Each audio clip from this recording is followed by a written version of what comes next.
سوالی من جواب گویید. گبناز از نظر اسلام، گبناز این سحر است. سحر در اسلام حرام است. گوید که عروس قرآن کدام سوره هست؟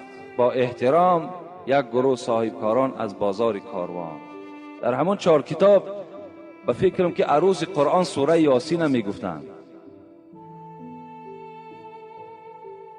لیکن برای ما و شما قرآن همش عروس است. برای ما و شما همه سوره های قرآن عروس هستند. این شرط نیست و این واجب هم نیست که ما و شما دانیم که عروسی سوره های قرآن کدام سوره هست.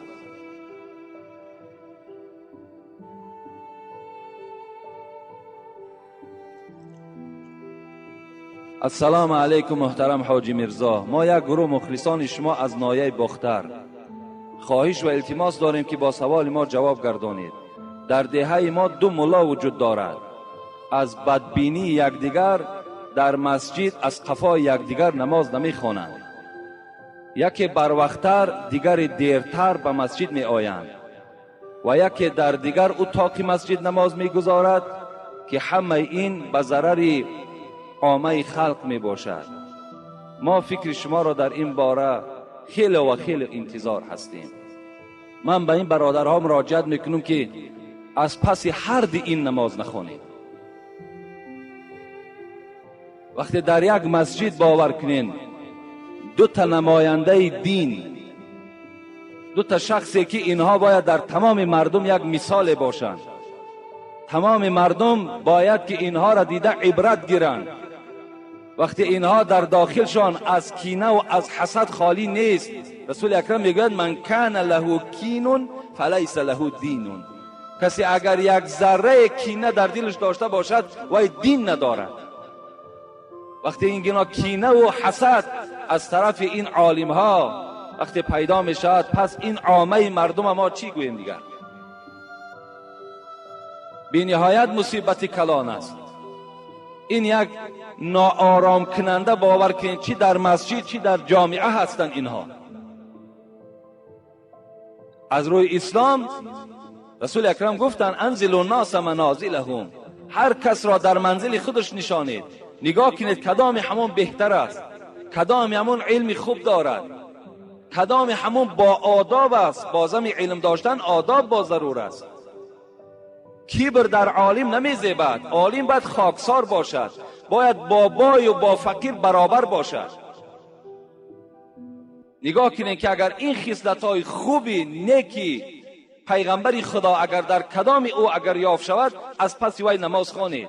و الا اگر هر دوش این گونه حسد و کینه و بدبینی و بدخلقی و غیبت داشته باشند، اونها را ترک کنین، از پس یک آدم دیگر نماز خوانید. این بهتر است. بسیار مصیبت کلان است باور کنید. ولی در اینجا یک سوال دیگر باز در همین بابم آمده است. در یک مسجد 2 قوم، این جایز نیست، درست نیست. از این دیگر فتنه بزرگ هست. به نهایت خوب می شود که از پس هیچ کدام اونها نماز نخوانید. السلام علیکم و رحمت الله و برکاته. بابای حاجی در حق مادر ما که در بیمارخانه خواب است یک دعا کنید که خدا شفای کامل عطا کند. خدای مهربان این مادری که در شفاخانه خواب هستند، خدای شفای کامل و شفای عاجل نصیب شان بگردانی. آمین یا رب العالمین.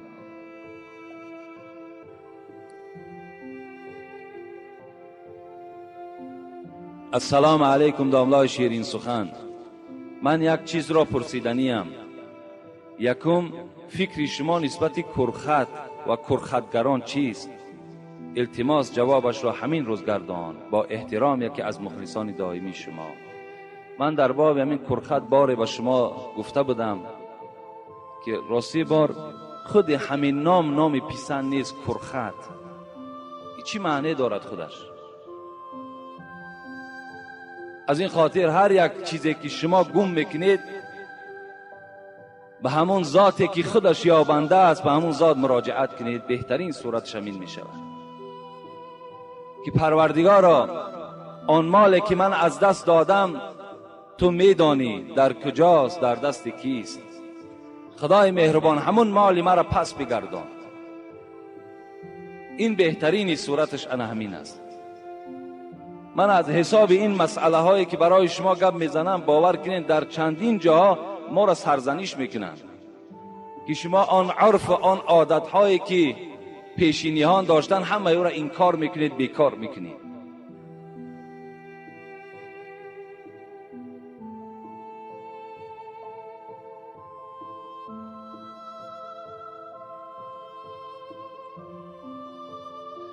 السلام علیکم داملای محترم، از شما خواهش دارم که همین سوال مرا جوابش را گردانید که در ماه شریف رمضان خوردن تخم درست است یا نه؟ ایرا دائم سوال میکنم. البته درست است. در ماه رمضان خوردن تخم یگان ضرر زیانی ندارد، مگر عزیزان ما و شما را همین دلیل نادرست گفتنش هم همین بود است که این که از بس که خیلی قوتناکی تخم که بلند است و آدم را روزی دراز گرسنه نمیماند و انسان مشقت روزه را که کشیده نمیتواند، از این خاطر گفتن خوردن تخم نادرست است. یعنی رمضان باید که مشقت داشته باشد، رمضان باید گرسنگی داشته باشد، انسان نفسش باید به سوی طعام و به سوی آب چکار کند؟ میل داشته باشد و از ترس خدا به سوی طعام و شراب که نزدیک نمی شود. این بهترین روزه هست. لیکن وقتی انسان تخم میخورد از قسم سحر، دیگر تا بیگاه وی گرسنه نمیماند، وی حس هم نمیکند که روزدار هست یا نه. اگر شما تقوا کنین، گویین که ما بلکه مثال دیگر طعام میخوریم تا که گرسنگی را حس کنیم، اینش کار شما هست. لیکن خوردن تخم در رمضان هیچ زلل زیانی ندارد. چند دانه ای که میخورین خوردن گیرین. فقط من در اول رمضان برای شما گفته بودم در خوردن و در افطار کردن بسیار احتیاط داشته باشین. هر گونه طعامهای سخت و خنک در این شکمهای خالی استفاده نکنید تا که با سبب بیماری شما نشود، با سبب یگان فلاکت در وجود شما نشود. در کشادن روزه هم بسیار سراسیمه باشین. رسول اکرم گفت از احب العباد الی اعجلهم فطرا، محبوب ترین بنده به سوی من آن کسی است که روزه را تیز می شکاید، معطل نمی کند که کی ستاره ها می براید، که اینها هیچ معنی ندارد. امروز 10 تا کم 6 کشانیدن روزه است. شما میتونید در 10 تا کم 6 اول روزتون را شکایین، بعد نمازتون خوانین. حتی شما اگر در خانه ها باشین، شرایط مسجد رفتن نداشته باشین، میتونین که یگان طعام سبک خورین که تا که شما دیگر در داخل نماز هم که باشین، یعنی به سوی طعام رغبت نداشته باشین. نمازتان با چین دل، با حضور دل خوانین. در کلاب ما و شما عادت نشده است، لیکن بیرون از این در دیگر جاها همون یک چینی در یک سیوقش میگوین، در همون طرف ها بگیم مثل همین آشی بریده ما و شما واری، همون را یک تشا میخورن، میشکاین روزه ها شما، بعد خیسته نماز میخوانند. انا بهترین صورت شمین است که در حاضر ما و شما نماز میخوانیم، باور کنیم فقط و خیال ما به سوی کشادن روزه است. دیگر رغبتی در نماز نداریم، حضور دل در نماز نداریم، فقط همه حرکت همین است که تیزتر رفته روزه ما بشکاییم. برای بهترین صورت شمین است اول روزه تان شکاییم، بعد نماز تان خوانیم. السلام علیکم و رحمت الله و برکاته. اکای حاجی میرزا، من از شما یک خواهش دارم که با این سوال من جواب گردانید. آیا موی تنه را بغیر از موی سر دیگر همه موی بدن را تراشیدن کاری بد است یا اینکه نیک؟ موی دست و پا بالای شکم. حاجی محترم، از شما خواهش دارم که با سوال من حتما جواب بگردانید که ضرور است، چون که مرا موی تنه بدن نمیفارد. من موی تنه را بد میبینم. در مسئله ها از آن جمله فتوای محمودی هست، حضرت ها اجازت دادن که حتی اگر همین ابرو میبینید که دراز میشود و بالای چشم شما را فرا میگیرد، در چشم شما خلل میدهد، حتی همون مویهایی که به چشم شما ضرر میرساند همونها را به قیچی گرفتن جایز گفتند. همون مویهایی که ضرر میرسانند، اگر مویی که در بدن یعنی این برادر را آزار دهد و این برادر از این موی نافار باشد، یعنی وضعیتش خوب نباشد، تراشیدنش باکی ندارد. این مسئله را من در دوشنبه هم از یک عالم خیلی کلان هم صحبت شدم. این سوال را از او پرسان کردم و هم گفت که هیچ باکی ندارد. گفتند اگر مبادای همین پشم دست باشد، پشم شکم باشد، پشم پای باشد، اگر یگان ضرری برای همو انسان پیدا کند یا یک طبیعت ناخوب برای همو انسان پیدا کند، حق دارد که باید تراشد. السلام علیکم داملای عزیز، آیا جوابنامه در قبر لازم است یا نه؟ انا اینم از همان سوالهای کرخت و دیگر مسئله های هستند که امروز الحمدلله که امروز فکر میکنم جوابنامه از بین نابود شده است. شما یک تصور کنین پدرای عزیز، به هیچ کدام شما سخت نرسد. همین مسئله که من به شما میرسانم حقیقتش برده گوین، در هر جا گوین قبول می شود، لیکن افسوس که شما دیگر زیر ایره برده میرسانید. امروز باور کنین ما بدنام شدیم، لیکن الحمدلله بدنامی ما برای ما خوب است. در شهر آوازه است که گویا که ما زیارت مزار من کرده باشیم، حالا که من زیارت مزار من نکردم، من فقط شما را توصیه دادم که شما درست زیارت کنید، از روی دستورات اسلامی زیارت کنید. ما در شأن حضرت امیرجان سخنی نگفتیم، ما خاک پای حضرت امیرجان نمیشیم. حضرت امیرجان نفری بودن که خدمت‌های شایسته در اسلام کردگی هستند. اینقدر کتاب وی تصنیف کرد، اینقدر اشعار بسیار دارد، چگونه ما زبان ما کشاده می شود در حق ایشان یگان سخنی بدی میگوییم. این زبان می سوزد. با دوستان خدا ما هیچ وقت جنگ نداریم، جنجال نداریم، مقابلیت نشان نمیدهیم. شاعر میگوید دوستان خدا خدا نباشند، لکن زی خدا جدا نباشند. اونا از خدا جدا نیستند. ما قدرت پیدا نکردیم که امروز عزیزای خدا را سنگ زنیم، بلکه من بر شما گفتم که آن سنگهایی که در اطراف مزار است شما بوسه نکنید، این عمل حرام است. اگر از حساب این فتوام در روی دنیا که سیاه شوم، من در همین فتوای خودم ایستادگی هستم. من از این فتوا نمیگردم که بوسه کردن سنگ مزار، بوسه کردن قبر حرام است. آدم مشرک میشد، شرکی به خداست. حتی همون حضرت امیرجان هم از شما راضی نمی شود اگر شما سنگ های او را بوسه کنید، اگر آن غیشت هایی که اونها را بوسه کنید. شما روین آیت خوانین، در حقش دعا کنین و این منتظر احتیاج به دعای ما و شما دارد. لیکن از او درخواست نکنید که ای حضرت امیرجان به من فرزند نصیب کن، ای حضرت امیرجان برای من کشایش کار نصیب کن. اینها حرام هستند در اسلام، اینها را جایز نیست.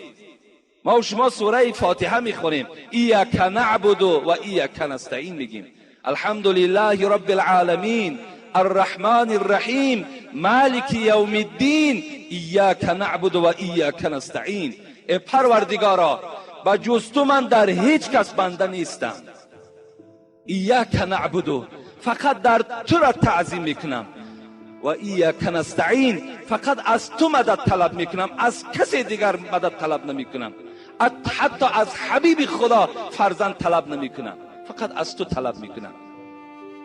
این است دستورات اسلامی. شما فتوا را خوب گوش اندازین، کجای این غلط است. من گفتم آن سنگی که در پهلوی حضرت امیرجان است که بعضی از برادران ما دعوا دارند که وای گهواره او باشد، وای از آسمان آمده است. این من افسانه میگم، این دروغ است. وای گهواره ندارد. اگر گهواره می آمد برای محمد صلی الله علیه و سلم می آمد. که وای بهترین موجودات و بهترین مخلوقات است. اینا اساس ندارند. دادرای عزیز، در این شما فریفته نشید. من در بین شما هستم نیستم، این عقیده اسلام است. با خدا قسم من در نزد خدا به این سخنهای گفتگیم جواب میگم. من برای شما گفتم مزار آب و آذوقه نبرین. برای چی خاطر گفتم؟ به خاطری که همسایه های شما گرسنه هستند، به خاطری که برادرهای شما گرسنه هستند. اونها را دیهن و اونها را وظیفه‌دار کنین که در حق حضرت امیرجان دعا کنند. حضرت امیرجان اگر قلمه میخورد، حضرت امیرجان اگر گوسفند میخورد، امروز نامی او به نیکی نمیمان. وای دنیا دوستدار نبود، وای دنیا را ترک کردگی بود. آیا کجای همین نادرست است؟ مرحمت خیز است بین قوم. همون انسان هایی که سخن نادرست میبرند، خیز گو سخن تو نادرست است. تو خودت نادرست هستی.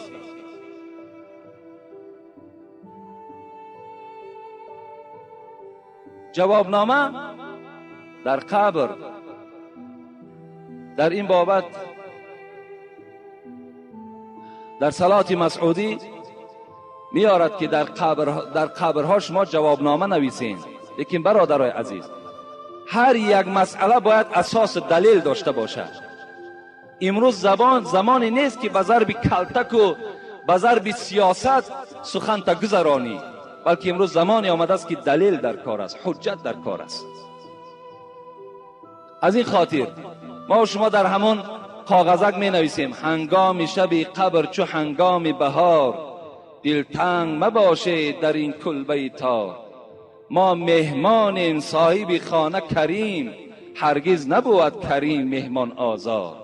در همون جوابنامه همین هم می نویسید.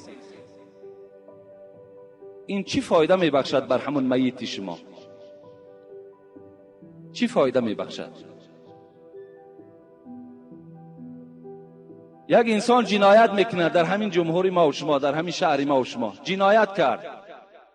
آیا همون جنایتکار را عذاب میدهند یا که آدم بیگناه را؟ جنایتکار را عذاب میدهند.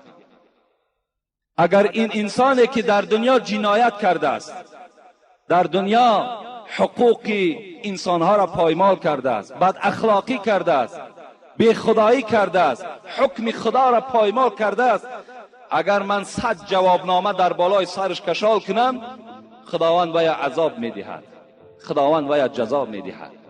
زیرا در سوره زلزله ما و شما میخوانیم و ما یعمل مثقال ذره خیرا یره و ما یعمل مثقال ذره شرا یره. خدا وعده داده است، خداوند به ما و شما گفته ایستاده است کسی که در دنیا به منزله یک دانه، چی دانه گندم گویم، به منزله اگر یک دانه گندم در دنیا نیکی کرده باشد، خدا وی پاداش نیکی میدهد. اگر در دنیا یک ذره بدی کرده باشد، وی منتظر بدی باشد که او را خداوند پاداش بدی میدهد. این را خداوند گفته ایستاده است.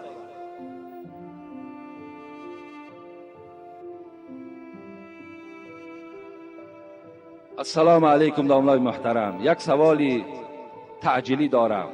سوال چنین است: دیهه ما کلان است، مسجد در یک طرف دیهه هست، در مسجد یک عوام امام هست. عوام گفته یک آدم بی سواد امام است، با کدام سببه؟ و در طرف دیگر یک عالم امام است. آیا ما در مسجد از قفای عوام خوانیم یا در قفای عالم؟ التماس جواب مکمل دهید. بر همون دیهه‌ای که این برادر نویسانده است، نخواد که آنقدر فراست و عقل نداشته باشند که عالم افضل از عوام است. خداوند در قرآن میگوید الذین اوتوا العلم درجات. ما عالم ها را درجه خاصه دادگی هستیم. ما عالم ها را درجه خاصه دادگی هستیم. یکی از دوستان خدا میگوید بین عالم و بین جاهل فرق 60 ساله اسب دوان شب روز دوان چند کیلومتر طی میکند. بین عوام و بین عالم انا همین قدر فرق است. وقتی عالم در همون مسجد باشد چی جای دیگر از پس عوام شما نیت میکنید؟ عالم البته ارزنده هست، باید که شما از پس عالم اقتدا کنین. حتی همون امام عوامی که هست وای هم شما باید که همه کسا گوین که ای برادر عزیز، اقتدای ما از پس تو جایز نمیشه در حالتی که در بین قوم ما عالم باشد و وای خار باشد و کسی به وای اهمیت ندهد، از پس بودن او ناجایزی نماز شما را نشان میدهد.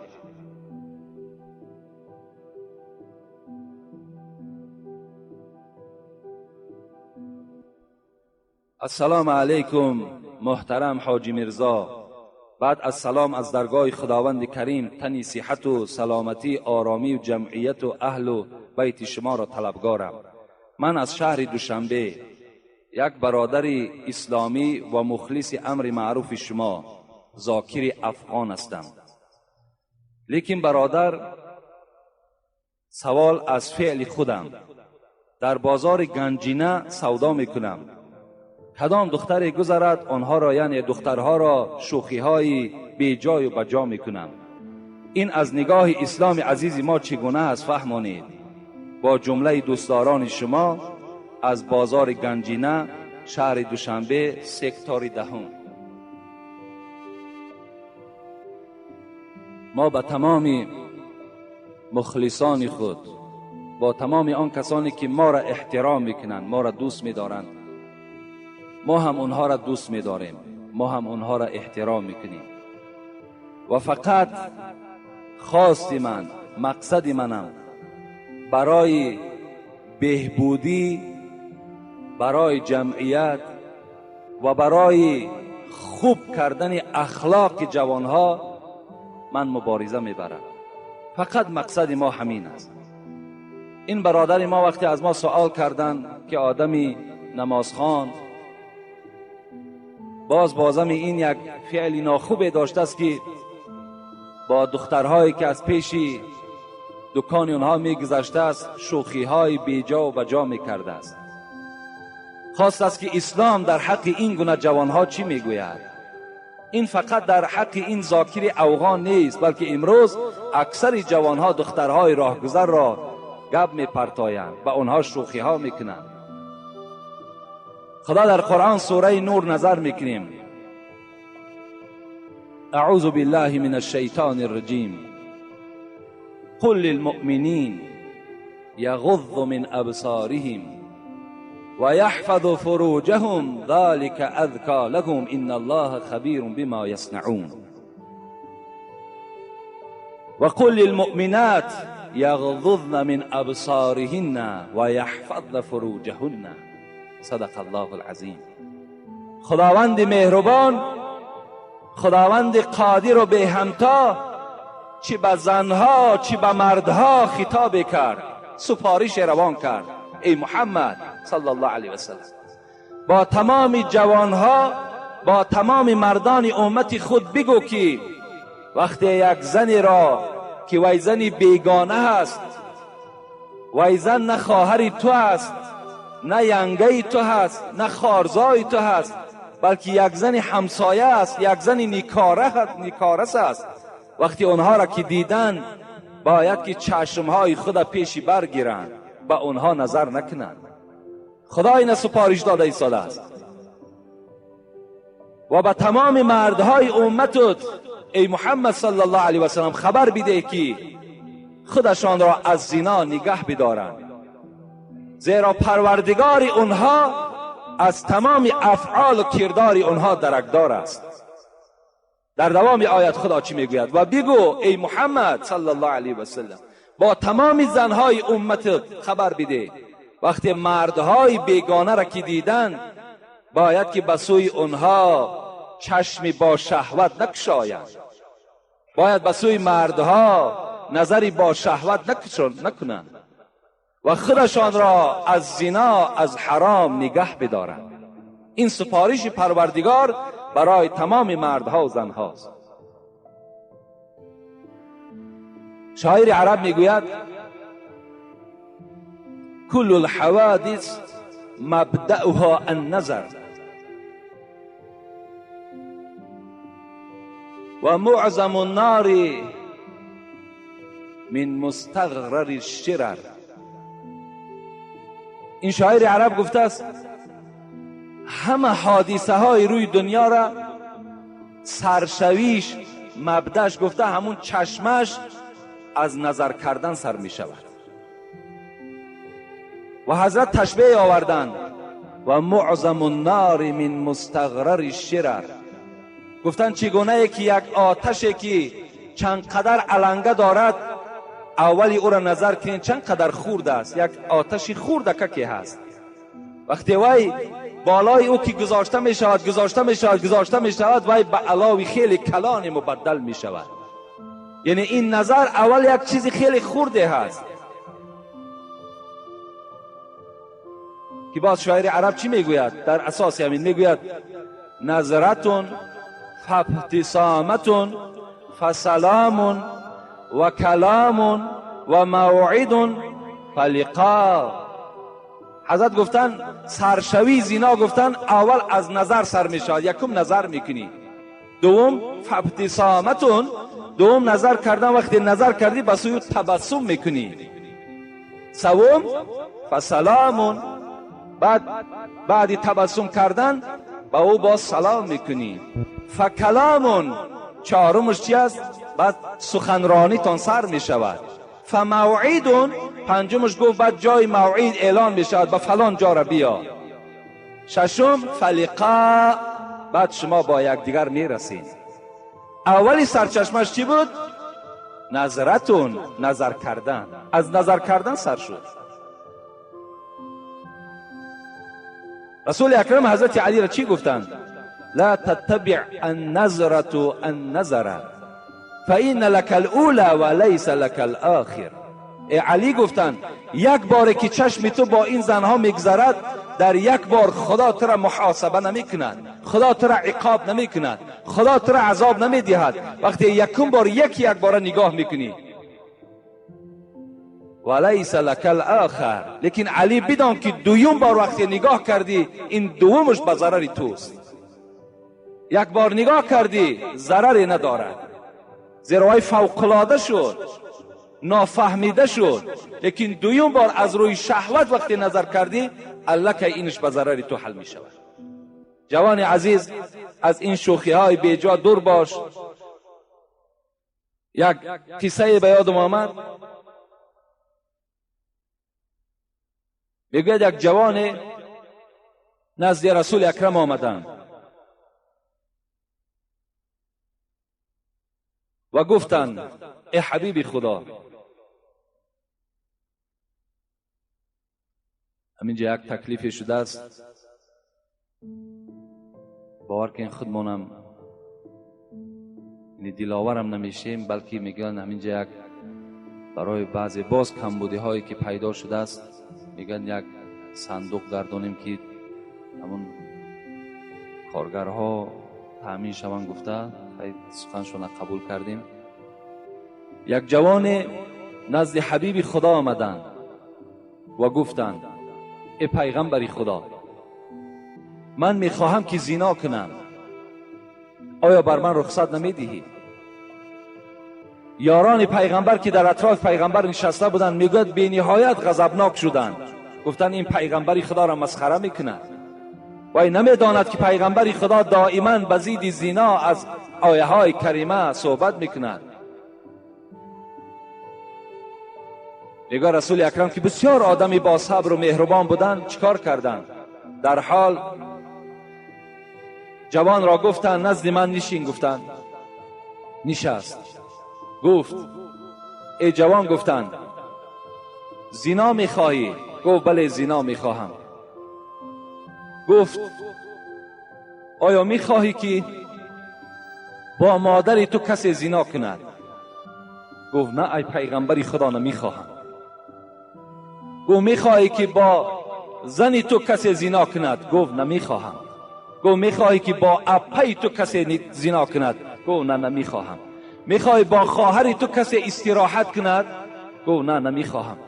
با خاله و با عمت میخوای کسی استراحت کند؟ گفت نه نمیخواهم. گفت پس ای دادر عزیز، ای جوان عزیز، یقین دان که آن زنی که با تو استراحت میکند وی هم یا زن یا مادر یا دختر کدام برادری تو هست. این جوان میگد از جای خود خیز. گفت پیغمبری خدا در حق من دعا کن. رسول اکرم 3 دعا کردند. پروردگارا فرج این جوان را از زنا نگه بدار. پروردگارا دل این جوان را صاف و مجلا بگردان. پروردگارا گناهان این جوان مغفرت بگردان. آمین یا رب العالمین کردند. جوان از جای خود خیز گفت به خدا قسم در روی زمین از محمد دیده دیگر رفیق ندارم، از محمد دیده دیگر محبوب ندارم، به جز دوست من فقط و فقط محمد است. من وی را دوست می‌دارم. این جوان از پیش رسول اکرم فارغ شده.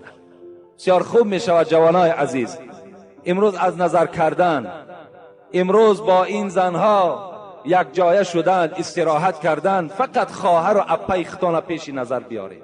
از این عمل دور باشین، زیرا خداوندم در قرآن برای شما تذکر میدهد، یادآوری میکند ولا تقربوا الزنا انه کان فاحشه و ساء سبیلا. خدا در قرآن میگوید ای بندگان من، کسی دعوا میکند که بنده خدا هستم، به زنا نزدیک نشو، زیرا زنا چی یک بدفعل و چی یک بدراهی هست.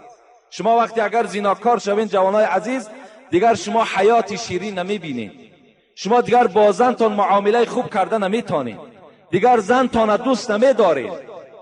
برای شما ان دخترهای کوچه محبوبتر میشوند. شما دیگر با یک زن زندگی کرده نمیتونید، بلکه در حال روز به روز طلاقی تو زیاد شدن میگیرد. این بسیار اثرهای ناخوب دارد. بین امروز خداوند 1450 سال پیش قریب ما و شما را گفت به زنا نزدیک نشوین. حکمتش امروز برآمد. سپید کی درک داشت؟ از کسل سپید کی درکدار بود؟ امروز دنیا را سپید اشغال کردگی هست، هیچ طبابتی ندارد. سرچشمش از چی است؟ از زنا کردن است.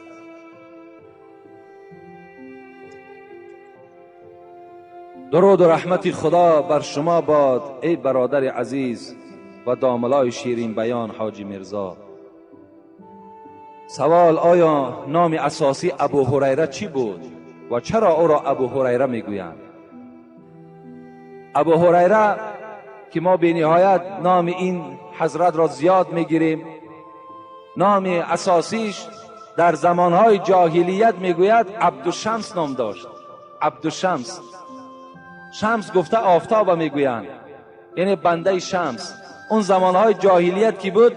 عبدالعزا میماندن، بنده بوت. همون بوتهایی که بودن همون به نامهای همونها میماندن، یعنی از خدا و از آخرت که درکدار نبودن، این گونه نامهای میماندن که یعنی فقط به همون خداهای خودشان چی بود؟ روانه بود.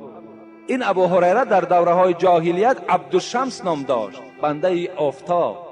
رسول اکرم وقتی که ایمان آوردن، یعنی سال 7 هجرت بود که ایمان آوردن. وقتی ایمان آوردن پرسیدن که تو چی نام داری؟ گفت من عبدالشمس نام دارم. گفت تو عبدالشمس نیستی، تو نامت عبدالرحمن است. رسول اکرم نام ابو هریره را به عبدالرحمن تغییر دادند. عبدالرحمن ابن صخرین، پدرشان صخر نام داشت و خودشان عبدالرحمن نام داشتند. چرا کنیت ابو هریره داشتند؟ اصلا رسول اکرم را ابو هریره نمی گفت، بلکه ابو هر می گفت، زیرا هر این مذکر است، هریرش مؤنث است. یعنی ابو هر گفته فریاد میزد.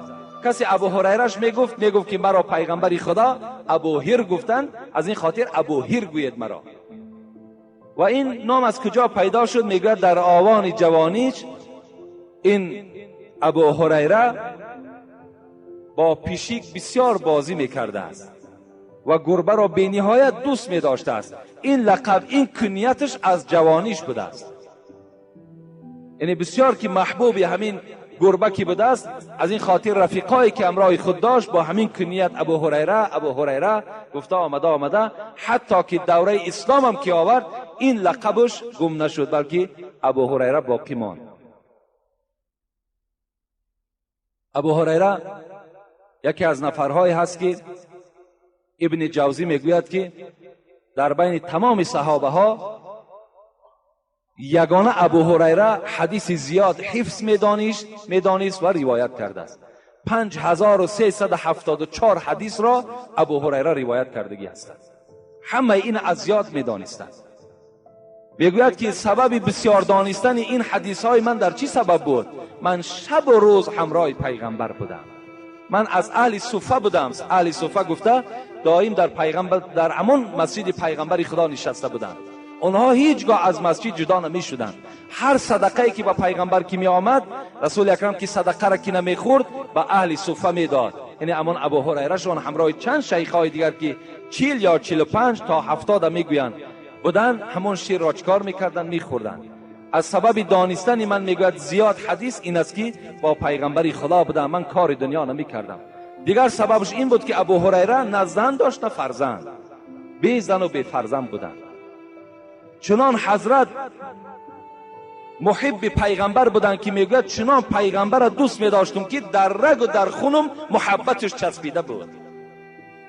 از چهره پیغمبر میگوید هیچگاه سیر نمیکردم.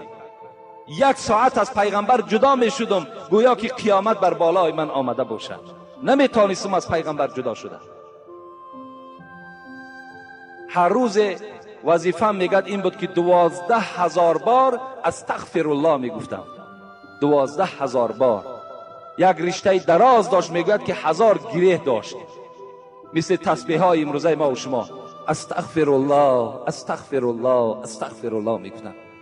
پروردگارا به سوی تو توبه کردیم، به سوی تو توبه کردیم. شب میگوید آن شب برای من حرام بود که اگر با این رشته خود 1000 بار سبحان الله نمیگفتم. پاک هستی تو ای پروردگار. پاکی پروردگار را میگفتم، بعدا سرم میماندم خواب میکردم. این گونه محبوب خدا بودن. انا همین است سبب های ابو هریره بودنش. میگوید یک مادری سال خورده داشتند، بسیار مادر پیرانسال بود. چند بار دعوت میکردن اسلام نمی آورد. باری میگوید ابو هریره میگوید وقتی دعوت کردم که مادر اسلام بیار، با محمد صلی الله علیه و سلم پیرو شو، میگوید چنان یک سخن ناسزای در حق محمد گفت که دیگر طاقت نکردم. از جایم خیستم، گریان به نزد رسول اکرم آمدم. گفتم ای پیغمبر اگر دیگر نفر این سخن را میگفت و پاره پاره میکردم، لیکن مادری من در شأن تو چنان سخن قبیحی گفت که من دیگر طاقت کردن نتانستم، خانه را ترک کردم. یا در حقش دعا میکنی خدا هدایتش کند یا دیگر اون خانه من نمیرم. رسول اکرم دست برداشتن گفتم پروردگارا مادر ابو هریره را اسلام عزت ببخش. آمین گفتند. ابو هریره میگوید گشته آمدم، نگاه میکنم که دروازه محکم است و شرشر آب میآید، ریختن آب. یعنی آدم وقتی نو مسلمان شود باید که غسل کند، باید آبازی کند. میگوید آواز آب میآمد، دروازه را تق تق کردم، در آمدم. گفت ابو هریره نزدیکتر نیا که من برهنه هستم، من آبازی کرده ایستادم. وقتی وای میگوید آبازی کرد، لباس هاش که در بر کرد، وقتی مرا دیدن برابر گفت اشهد ان لا اله الا الله اشهد ان محمدا عبده و رسوله. زمانی میگوید ایمان و اسلام در وجود مادر من تأثیر کرد. در پیش مادر میگه چگونه که یک لحظه پیش از سخن قبیح او گریه میکردم، این زمان چنان یک اشک شادی از چشم میریخت که گویا که فرزند من از دنیا گذشته باشد. اینقدر گریه مرا میگه فرا گرفت و دستی مادر ما گرفته و نزد حبیب خدا آمدم. گفتم پیغمبر خدا بشارت باد که مادر ابو هریره ایمان آورد. دست برداشت گفت پروردگارا محبت ابو هریره مادر ابو هریره را و فرزند او را در دل تمام امتان من محبتش را جایگیر کن. گفته و آمین کردند. امروز تمام دنیا مادر ابو هریره و خود ابو هریره را دوست می‌دارند و احترام میکنند.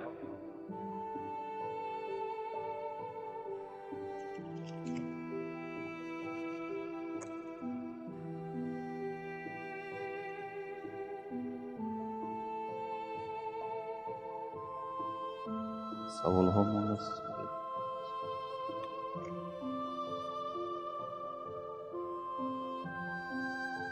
السلام علیکم اکای حاجی داملا عزیز و محترم. ما یک گروه اخلاصمندان شما از ناحیه کلخوزآباد اول از خدای متعال برای شما تنصیحتی و سلامتی نیک و حفظ شما و شما بر اینها را از کل بدخواهان میخواهیم. آمین. بعدا ثبت های شما را بر دوام به صبرانه انتظاریم. اکای داملا ما در کسیت 49 شما را در باب نکاح درباره بعضی چیزها فهمیدیم. من گفتنیم که من از ناحیه آرجانکیزآباد زنگ گرفتم. در عین نکاح در پشت من سوزن سخت میکردند. اگر این عمل ناجایز باشد من از سر اینم نکاح کنم یا نه؟ با احترام مخلص شما.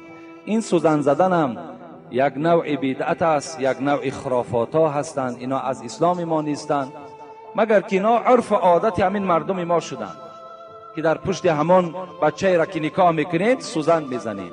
این هم هیچ معنی ندارد. نکردن هزارها بار افضل و بهتر است. لیکن این برادر در نکاحش ضرر زیان نه آمده است. یعنی این باید از سر نکاح نکند، بلکه امروز مادامی که دانست و فهمید بر دیگر برادرهایش تبلیغ کند که این عمل عملی نادرست است. باید که ما این عمل را ترک کنیم. اکای داملا التماس با این سوالهای من باز جواب گویید. بعضی آدمان 4 رکعت سنت پیشین را در خانه میخوانند و 4 رکعت فرض را در مسجد خوانده، بعدا باز 2 رکعت سنت را در خانه میخوانند. همین آدمانی که همین خیل نماز میخوانند خانهشان از مسجد 300-400 متر دور میباشد. آیا این عمل درست است یا نه؟ البته اگر سنت ها را ما و شما در خانه خوانیم خودش سنت است. زیرا رسول اکرم حدیث های مبارکش است که شما خانه هاتان به قبرستان مبدل نکنید. مقصد که یعنی در خانه هاتان نمازهای سنت خوانید، نمازهای نافله را در خانه خوانید و آمده فرض در نماز در مسجد جماعت کنید. این حدیث پیغمبر خداست. اگر مبادا که کدام برادری که در مسجد هم که اگر سنت چه خواند این غلط هم نیست، این نادرست هم نیست، لیکن اگر رفته و در خانه هم که خواند این افضل تر است و باید ما و شما ملامت نکنیم. این خوب است.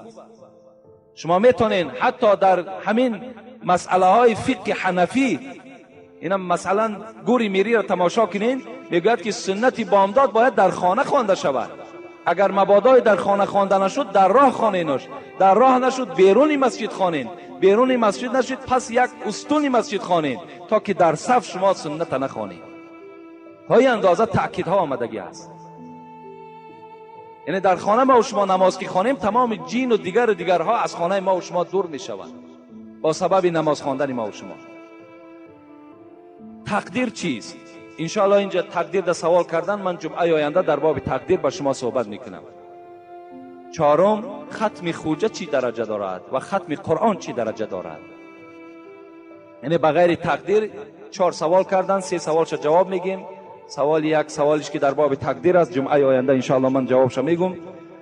ختم خوجه و ختم قرآن، البته ختم قرآن از ختم خوجه دیده افضلتر و بهترتر است.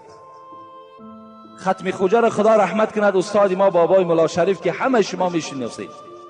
امون حضرت در همین محله ما ختم خوجه نمیکردند. مرحمت همون سفیدای محله وجود دارد. میگو مادامی که همین ختم که بجا آوردن میتوانند و برای ختم خوجه که مردم زیاد در کار است و مردم سوره علم نشرح را نمیدانند، سوره قل هو الله را درست خواندن، سوره اخلاص را درست خواندن نمیتوانند، از این خاطر یک نفر آدم همین سوره تبارک خواند، 3 بار دیگه از پسش سوره اخلاص خواند، دعا کند، بس کفایت میکند. این افضلتر است میگفتند. از این خاطر ما هم که پیروای ایشان هستیم، شاگردای ایشان هستیم و در همه جا میگویم که ختم همین سوره تبارک خوانین، 3 بار سوره اخلاص خوانین، این بهتر افضلتر است. همین هم شخص خواند که قرآن گذراندگی باشد. آدمی قرآن ناگذرانده باشد و چی خود گناهکار می شود چی شنونده ها گناهکار می شود.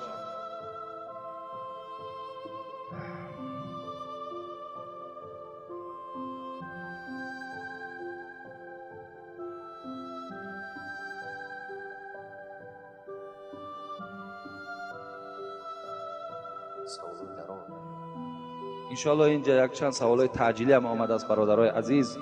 ما اینها را جواب شد جمعه آینده خدا خواسته باشد با سوال جواب میکنیم، زیرا من اکثر سوال هایی که خیلی مهم بودند، چی در باب اسراف بود، چی در باب معرکه های نادرستی که ما و شما داریم اینجا سوال ها شده است، و چی درباره محبت وطن دوستی بود. من با شما باید صحبت میکردم، از بس که وقت کی نیست. انشاءالله جمعه آینده من در این بابت ها با شما صحبت میکنم. فقط دیروز ما در قرغن تپه مجلس بود، در حضور مفتی، در حضور رئیس کمیته دین اسلام، در حضور ایشان سید جان و انجا معاون ولایت ختلان، میر شهر یمن قرغن تپه و دیگر نفرها اشتراک داشتن. مجلس گذشت در اونجا، من از شما باید که اونها گفتن و تمام مردم خبر دهید، در اونجا در باب انمی اسراف و معرکه های نادرست ما و شما گفتن صحبت کنید که چگونه که رئیس جمهورم مفتی را قبول کردن. اگر شما دیده باشین در باب همین اسراف و معرکه های نادرست صحبت ها کردن. و باز در باب اختلاف هایی که در امروز در جمهوری پیدا شده است، اختلاف هایی که آمین بلند، پای های کشاد، دست های بالای سینه، این مسئله هم خیلی یعنی موضوع مهم و گفتن که در این مسئله ها صحبت ها کنین، تا که بسیار یک نقطه حساسی هست که شاید که ناآرامی پیدا شود. برادرای عزیز خوب توجه کنید، من شما را تحقیر کردنی نیستم، من هیچ کدام شما را حق سنگ زدنم ندارم، لیکن بسیار گرد همین موضوع مسئله های زیاد دیده شده ایستاده است، گفتو گزارها و گفتو شنیده های زیاد شده ایستاده است، عاقبت ناخوب دارد. بیاید همین مسجدهای کشاده ما و شما را ضرر نکرده است، بیاید همین داعی هایی که دعوت دارن پیش راه همین ها را نگیریم، بیاید همین مدرسه هایی که در ما و شما کشاده هستند دروازه همین مدرسه ها را نبندیم. با یک آمین گفتن تو دنیا روشن نمی شود، با یک آمین گفتن تو جامعه اصلاح نمی شود، با یک دست بالای سینه بستن تو شریعت مستحکم نمی شود. امروز موضوع های مهم خیلی زیاد است، خیلی زیاد است. اگر چنده که زیر ناف گرفتن دست سنت است، پس گفتن آمین سنت است. همین طریقی که از ابو حنیفه ما و شما داریم، برادرای عزیز به همان مراجعت میکنیم، فریفته هیچ کس نشوید. از همین راهی که گرفتیم از همین راه بیرون نشویم که خطر زیاد داره. ما دوستار ابو حنیفه هستیم و می باشیم و همچنان می رویم. چی زلال و چی نقص و چی کمبودی در این مذهب دیدیم که رجوع به دیگر رویه ها و جریان ها میکنیم. امروز شیعه هم میخواهد جریان خودش در بین ما جاری کند، نصرانیش هم میخواهد جاری کند، تا که همین تاجیکستان آرام ما و شما را، این تاجیکستانی که این قدر پیشرفتی دارد، رئیس جمهور چند قدر حرکت ها برای بیهودی کرده ایستاده است، همین ما و شما باور کنید از دست میتیم، بعدا پشیمان میشیم، فایده ما نمیکنه. این مسئله در اونجا دیده شد. بسیار از شما خواهش میکنم انشاءالله هر مسئله برآمد در ما توجه، در ما از ما پرسان، از هیچ کس نپرسید. خدای مهربان عاقبت ما و شما را به خیر بگرداند و تن همه ما و شما را خدای مهربان صحت و سلامت نگه بدارد و خداوند همه ما و شما را از جمیع گزندها و تهمتها در حفظ امان خودش نگه بدارد و خداوند این جمهوری ما را باز هم زیباتر و شکوفانتر بگرداند و تمام آن کسانی که در این جامعه ما خدمت میکنند برای بهبودی این مردم، برای آرام کردن این جامعه دلالت ها دارند، خدمت ها میکنند، خدا ایشان از کل آفت ها نگه بدارد. ربنا فاغفر لنا ذنوبنا وكفر عنا سیئاتنا وتوفنا مع الابرار برحمتك یا ارحم الراحمین. اینجا در چند برادرها خیرها کردن و گفتن که امین پسر من کسلیمند است، خطی خانواده هم، التماس در همین ماه بزرگ در حقشون دعا کنید.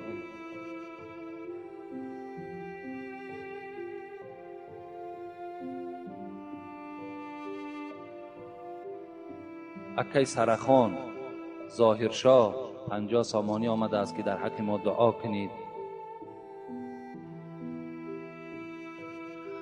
برادرمان سنگ، اکای سنگ، داماد اکای مولانا 150 سامان آورده دادن. خیلی من سومش نامگیر نمی کنم. برادرمان ولی و سفرمد آورده یاردم کردن برای کاری مسجد. حاجی یوسف جان، حاجی نعمت، ترسون، اکبر، اکای مظفری که اکسکواتری که در این بیرون کار کردن، اکای رئیس کریم خان در اینجا سهمیق چانک گذرانیدن، حاجی سرخان همراه پسرانش، اکای مرادلی از همین محله که در همین چراغای ما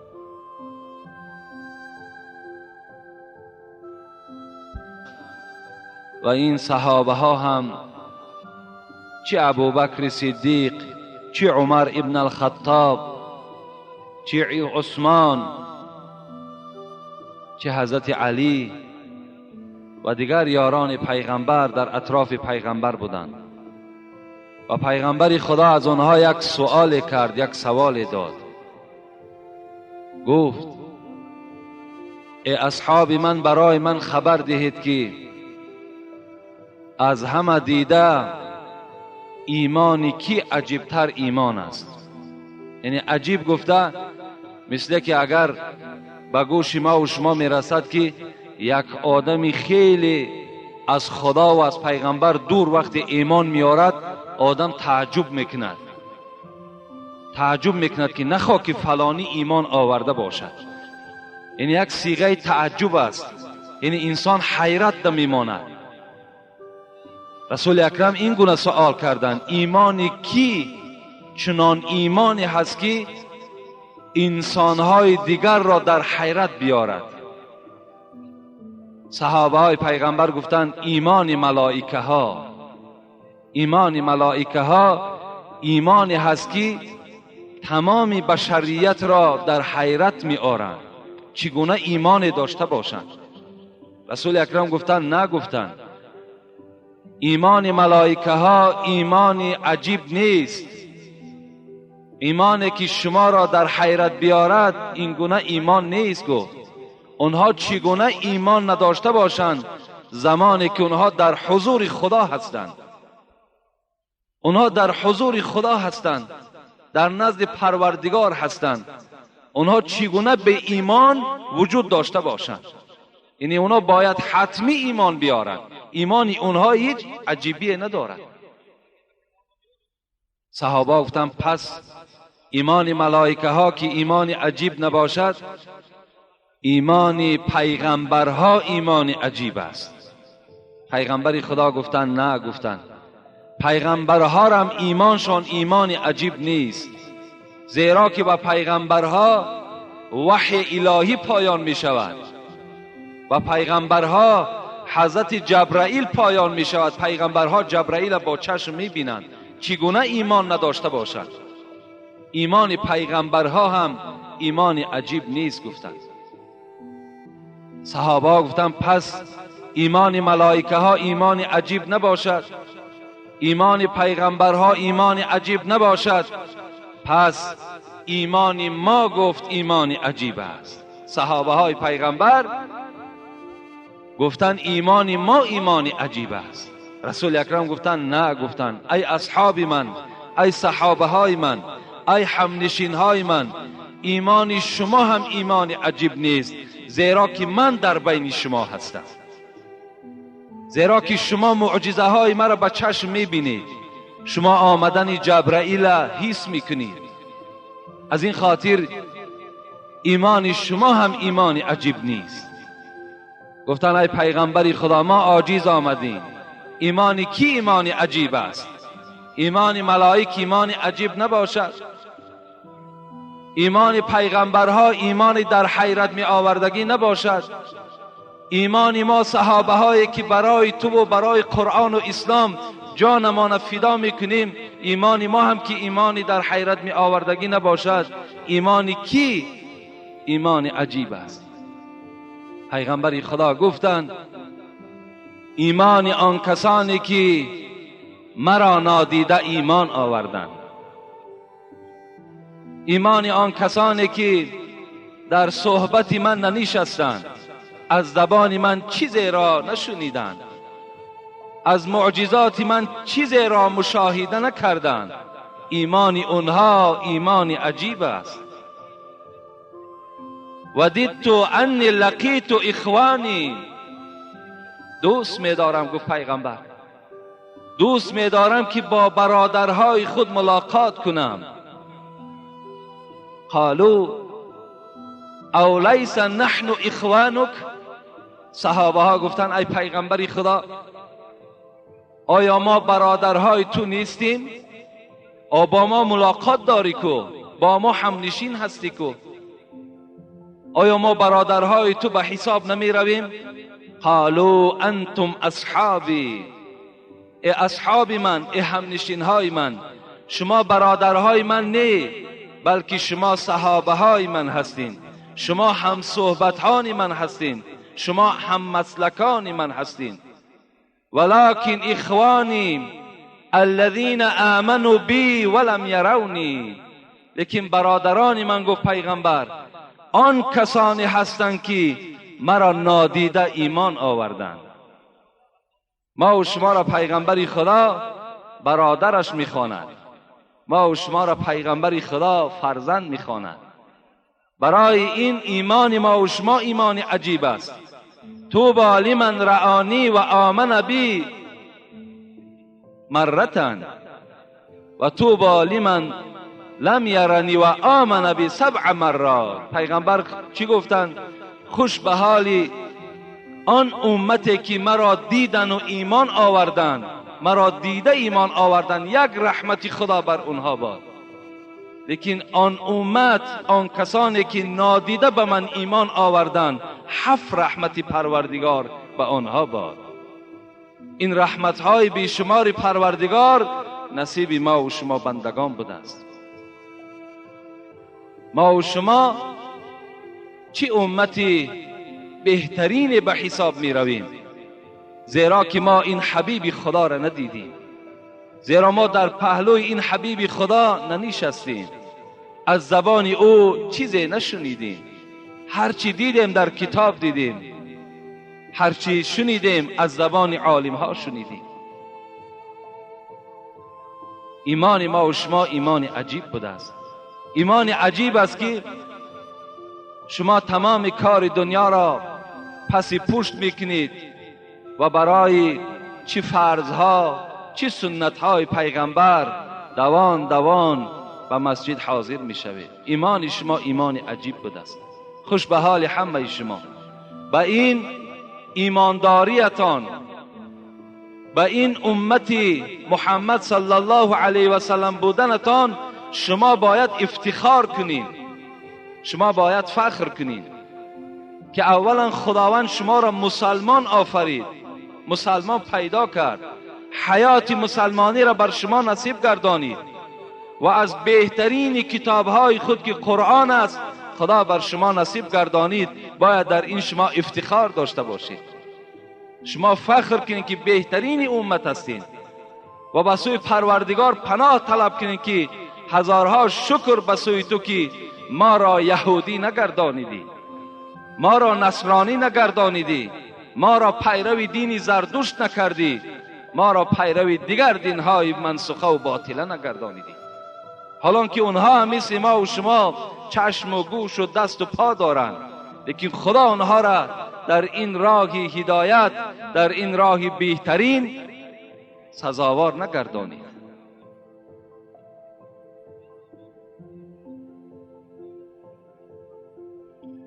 اعوذ بالله من الشیطان الرجیم. بسم الله الرحمن الرحیم.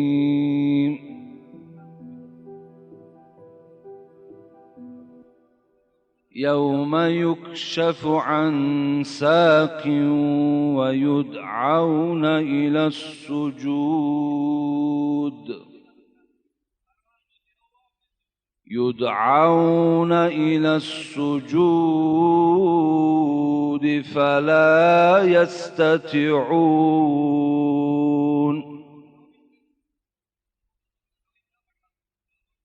خاشعة أبصارهم ترهقهم ذلة وقد كانوا يدعون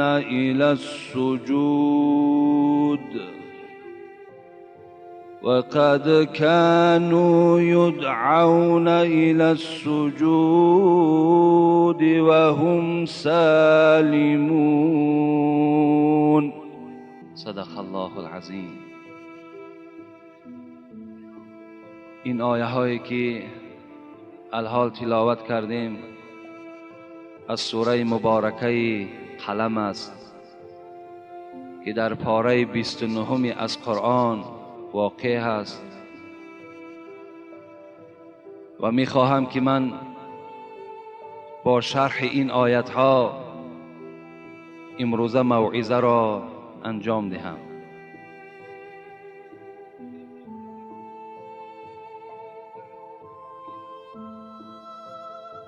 ابراهیم تیمی، سعید ابن مسیب، کحب الاحبار در باب این آیت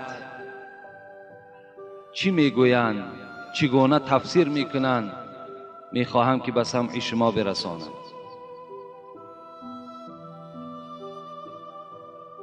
یوم یکشف عن ساق،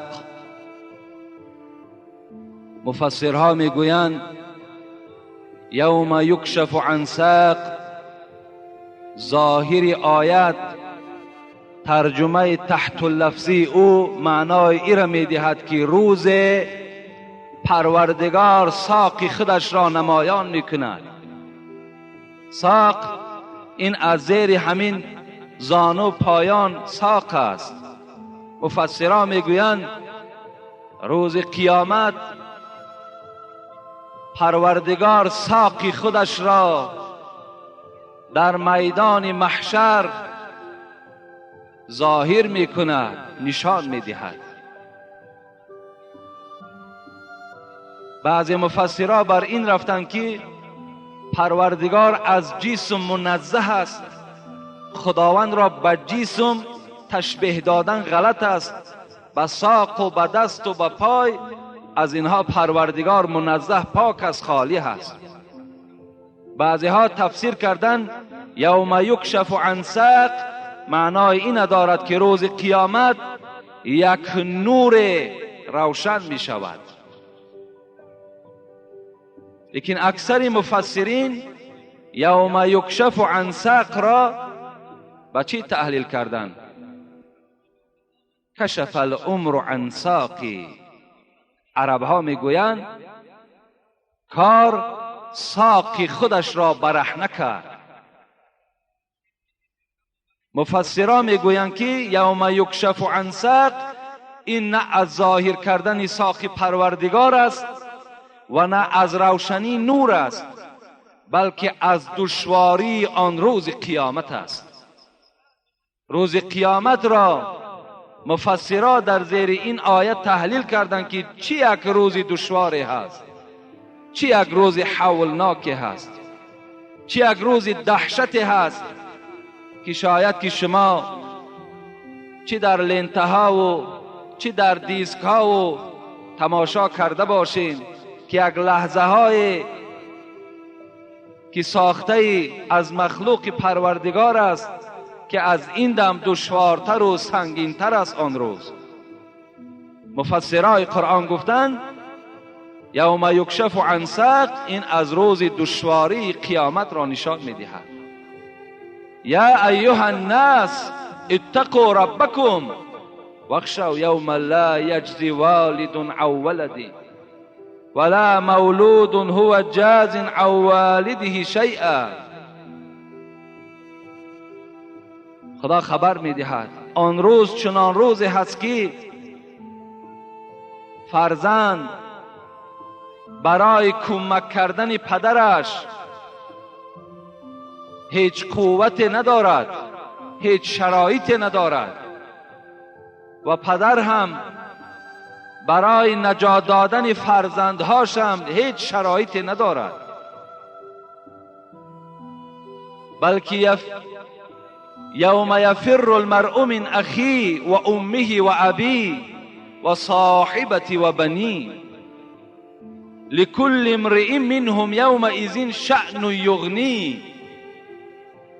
بلکه خدا میگوید آن روز چنان روزی هست که تا جایی که پدر بالای سری فرزند خود سیله کند، فرزند خود در آغوش گیرد، تا جایی که فرزند پدر خود در آغوش گیرد، بلکه از یکدیگر جدا می شوند و می گریزند. پدر راه گریزش دیگر راه است، فرزند راه گریزش دیگر راه است، مادر راه گریزش دیگر راه است، دختری او دیگر راه را برای خود پیشه می کند. هر کس هر یک راهی را برای گریز برای خود انتخاب می کند.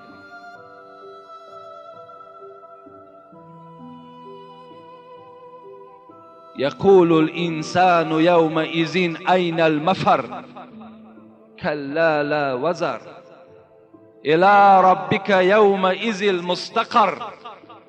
خدا میگوید وقتی که میگریزند چی میگویند؟ پروردگارا امروز آیا جای هست که ما را پناه کند؟ یقول الانسان یومئذ این المفر، کجا گریزیم؟ کلا لا وزر. خدا میگوید امروز دیگر قلعه های شما، خانه های شما، کوه ها شما را دیگر پناهگاهی نیست. الی ربک یومئذ المستقر. امروز همه بازگشت شما به سوی پروردگار است. شما باید در نزد پروردگار حساب عمر خودتان را جواب گویید. امروز راه گریز نیست دیگر. یحشر الناس یوم القیامت. پیغمبر خدا گفتند روز قیامت وقتی قبرهای شما تیکه تیکه می شود و شما از داخل قبر وقتی که بیرون می شوید، رسول اکرم نزد عایشه صدیقه این سخن را می گوید حفاتا عراتا مشاتا غرلا. پیغمبر خدا گفتند روز قیامت وقتی شما زنده می شوین و از قبر بیرون می شوین، شما حالت ده هستین که پایهای شما لیچ است، پایهای شما لوچ است، در پایهای شما هیچ پای افضالی نیست. عراتا، بدنهای شما لوچ است، در بدنهای شما لباس نیست. مشاتا، شما هیچ چیزی سواره در روز قیامت همراه خود ندارید. غرلا، اشاره کرد به سوی مردها که شما در حالتی هستین که حتی ختنه نکرده شده هستین. اگرچه در دنیا ختنه هم کرده باشین، روز قیامت شما در حالتی میخیزین که شما ختنه نشده هستین. حضرت عایشه صدیقه وقتی این سخن شنیدن، اون زنها چه زنهای مسلمانی بودند، یک ترس میگد وجود عایشه را فرا گرفت و گفت یا رسول الله النساء والرجال جمیعا ينظر بعضهم الى بعض. ای حبیبی خدا، شما گفتید که مردها و زنها همه در حالت عریان از جا میخیزند، یکدیگر را نظر میکنند. وقتی زنها با مردها که آمیخته باشند، این چی یک دهشتی هست، این چی یک بی‌حیایی هست. مردها زنها را تماشا کنن و زنها باشد مردها را تماشا میکنن. رسول اکرم گفتن یا عایشه، ای عایشه، الامر اشد من ان ينظر بعضهم الى بعض ثم قرأ. عایشه گفتند میگویی که زنها مردها را نظر میکنند، مردها زنها را تماشا میکنند. الامر اشد، آن روز گفت چنان روز دهشتی هست، آن روز گفت چنان روز هولناکی هست که انسان در پهلوی بدای خود را نمیشناسد کی هست و نظرم نمیکند. حتی اگر در پهلویش پدرش باشد به پدر نظر نمیکند، در پهلویش مادرش باشد به مادرش نظر نمیکند. آن روز چنان دشوار روزی هست که هر یک انسان وا نفسی میگوید وای جانی خودم، وای جانی خودم، از نزد پروردگار نجات میابم یا نمیابم. و رسول اکرم آیه سوره عبسه را خواندند که آیه عبسه را چنان تحلیل است که آن روز چنان روزی هست که شأن و یغنی شما را چنان یک امر مشغول میگرداند که شما به هیچ طرف نظر نمیکنید. اون چه امر است؟ اون چی فکر است؟ اون چی خیال است؟ اون خیالی هست که پروردگارا من نجات میابم یا نمیابم. آیا در گروه دوزخی ها هستم یا در گروه جنتی ها هستم؟ آیا در گروه بدبخت ها هستم یا در گروه نیکبخت ها هستم؟ هر انسان در این خیال آن روز گرفتار است. خدا رحمت کند صاحب تفسیر حسینی را، حسین واعظ کاشفی هم این خیالاتی که در روز قیامت به ما و شما می آید در یک رشته نظم در آوردن که کشتی آمد در دریا شکست، تخته زان کشتی بر بالا نشست، گربه و موش بران تخته بماند، کارشان با یکدیگر پخته بماند. نیزی گربه موش را راهی گریز، نیزی گربه موش را چنگالی تیز، هر دوشان از حول دریای عجم در تحیر باز مانده خشک و لب. در قیامت این چنین غوغا بود، یعنی آنجا نه تو و نه ما بود. حضرت میگوید من برای شما یک ساده کرده یک مثال میارم که آن روز مثل که یک کشتی در یک دریا غرق می شود و یک تخته او بالای دریا می براید و در یک پهلوی تخته گربه هست، در یک پهلوی تخته موش است. اگر اینها در دنیا رو پرو می شدند هر آینه موش از گربه می گریخت و گربه باشد هجوم بالای موش می کرد. لیکن وقتی که در بالای بحر در بالای یک تخته هستند این موش و گربه در یک خیال هستند که آیا از این بحر نجات میابیم یا نمیابیم. در فکر هجوم یکدیگر نیستند، در فکر یکدیگر را پیشادم کال کردن نیستند، بلکه در خیال اینها این است که آیا از این بحر به ساحل میرسیده باشیم یا نمیرسیده باشیم. یعنی آن روز قیامت ما هم چنان حالت فرا میگیرد که آیا نجات میافته باشیم یا نمیافته باشیم. بسیاری از بدبختان همین تاجیک ما و شما وجود دارد که حتی قیامت انکار میکند، به آمدن قیامت باوری ندارد، نماز میخواند، در کار شود نماز جماعت ده هم اشتراک میکند، لیکن از قیامت باوری ندارد. حتی از زنده شدن روزی قیامت و زنده شدن در قبر باوری ندارد. اینها در بین همین تاجیکان ما و شما هم وجود دارد. وای به حالشان. ایحسب الانسان ان لن نجمع عظاما بلا قادرین علی ان نسوی بنانا.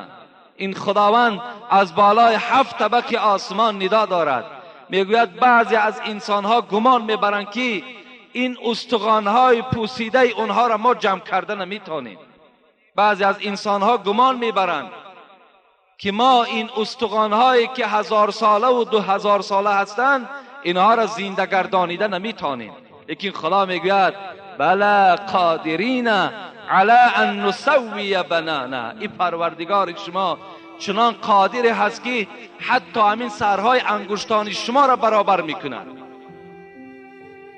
ان نسوی بنانا، این معجزه قرآن است.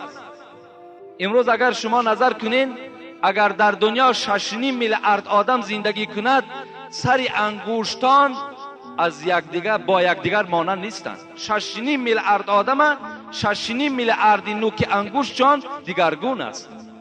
خطهایی که در این بالای نوک انگشتان هست اینها دیگرگون هستند. بین در انسانها چشمهای مانند یافت می شود، دستهای مانند یافت می شود، قدهای مانند یافت می شود، لیکن نوک انگشتی مانند در دنیا وجود ندارد. اگر شما در برنامه‌های تلویزیونی تماشا کنین، وقتی انتخابات پرزیدنت ها می شود یا دپوتات هاش می شود، نوکای انگشت رنگ میکنن و در بالای کاغذ میگذارن، مثل مهر، مثل پیچت واری، و او را در کامپیوتر جا میکنن. برای چی؟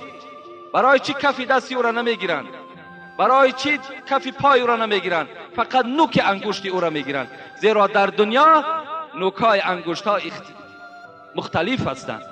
نوک انگشت در دنیا مانند نیست. خدای را در قرآن، معجزه قرآنی است که ان نسوی بنانا، ما حتی نوک انگشت هاتون برابر میکنم. اون خداوند فریاد میزد است، ندا میکرده است. چی ندا میکرده است؟ ندا میکرده است که پروردگارتان را سجده کنید. یدعون الی السجود فلا یستطیعون. لیکن یک گروه انسان ها خداوند را در روز قیامت سجده کرده نمیتونند. خدا میگوید طایفه های هستند که خداوند را در روز قیامت، که روزی هست که فقط رحمت الهی در کار است، همان روز برخی از بندگان خداوند را سجده کرده نمیتونستند. برای چی نمیتونند؟ مفسران میگویند که همون انسانهای سجده کرده نمیتونند که میانهای اونها همون ستون مهره که امروز چقدر به آسانی خم و راست میشود، این ستون مهره ها یخ میکنند، یک لخت میشوند، دیگر راست میماند. سجده کرده پروردگار نمیتواند. برای چی نمیتواند؟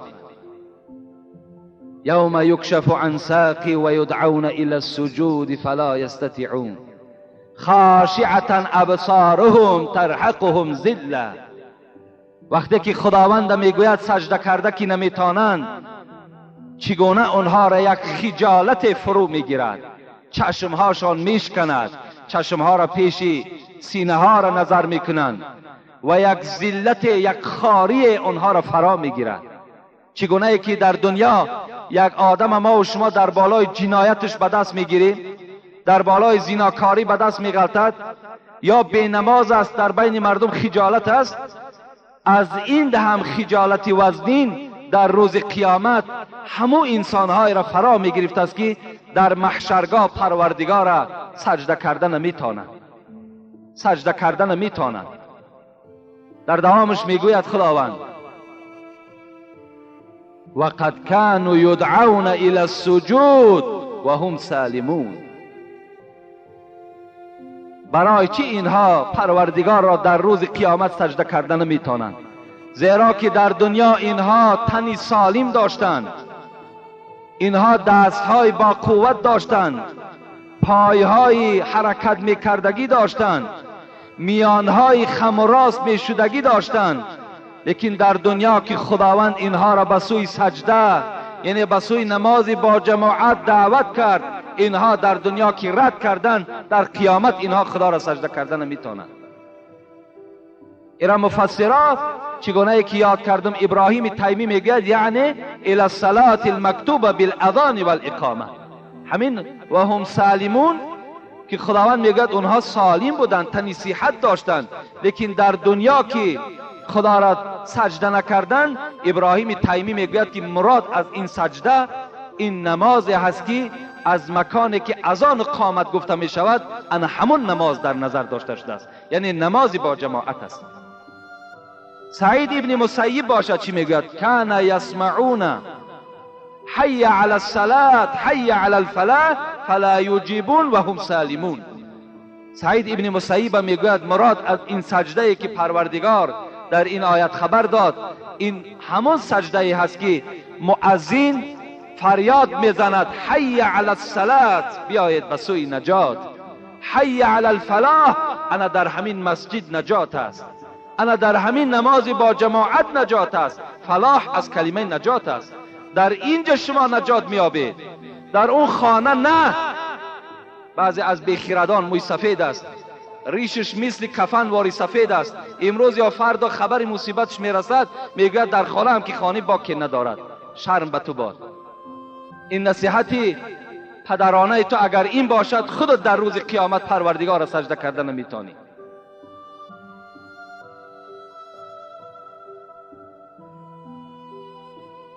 سعید ابن مسیب میگوید فریاد میزند مؤذن حی علی الصلاة، به معنای ایتی، بیایید بیایید ای مردمی که در خانه هستین بیایید. برای چی میگوید حی علی الصلاة؟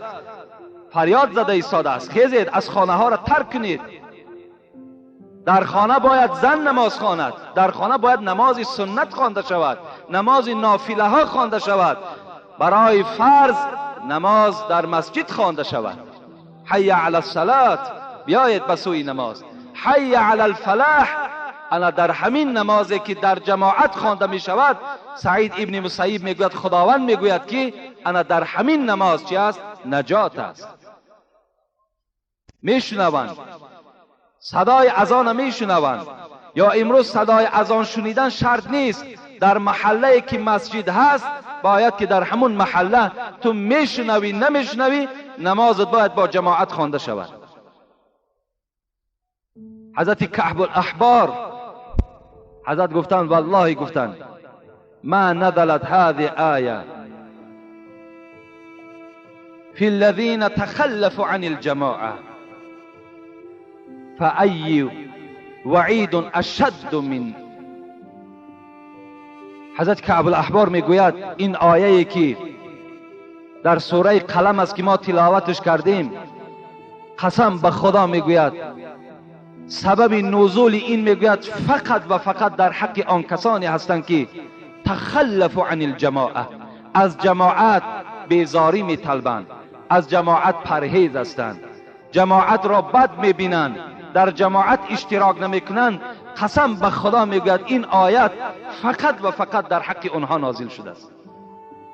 ایرا کعب الاحبار در تفسیر انمین آیت میگوید و حضرت میگوید از این آیت را دیده برای آدمانی که نماز جماعت را ترک میکنند دیگر وعیدی سخت در قرآن وجود ندارد.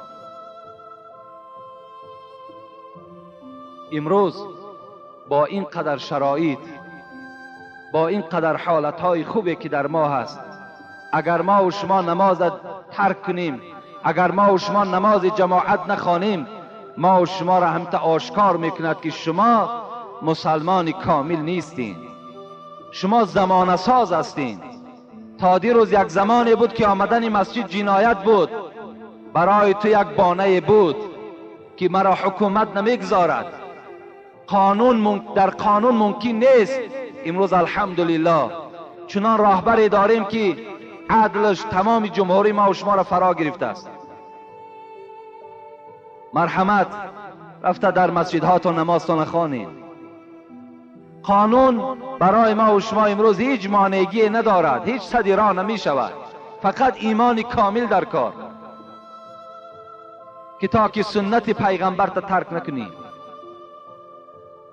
صوفی علیه را خدا رحمت کند در رشته های نظم میگوید به خصوص آن گزیده دو صحرا خاتم انبیا حبیب خدا، آن حبیبی که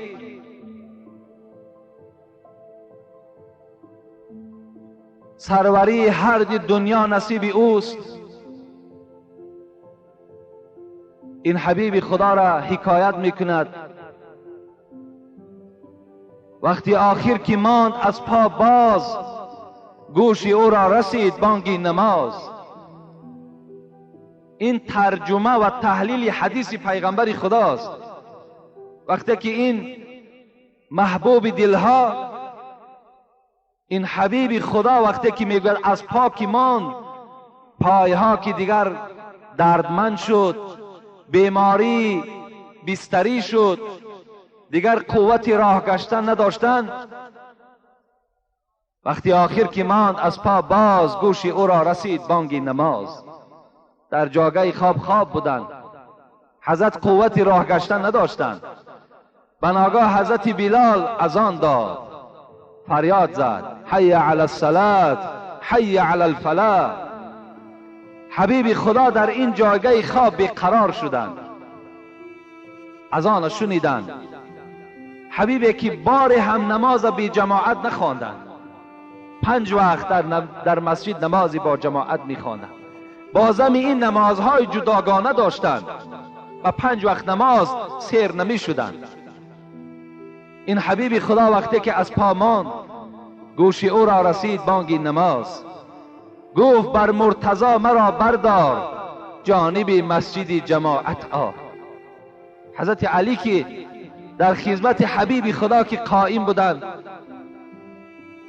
با حضرت علی خطاب کرد. علی گفت مرا بردار، مرا بردار که از داخل مسجد مؤذن فریاد دارد که بیاید به سوی نماز بیاید، بیاید که در این نماز نجات است. مرتضی که به خادمی سر داشت، مصطفی را به پشت خود برداشت. حضرت علی خدمتگار رسول اکرم، داماد این حبیب خدا، رسول اکرم را آب طهارت دادند. حضرت طهارت کردند، در پشت خود بار کردند. در روایت ها می آید که 3 بار حضرت علی او را آب طهارت می داد، در پشت که بار میکرد. حضرت حبیب خدا که بدنش خیلی ضعیف شده بود و خیلی بیماری وزنی که فرا گرفته بود، نصف راه که میرفت میگفت علی پس گرد که من طهارتم شکست. حضرت پس میگشتند، باز می آمدند، 3 بار میگوید حضرت طهارت دادند، 3 بار آب طهارت گرفتند.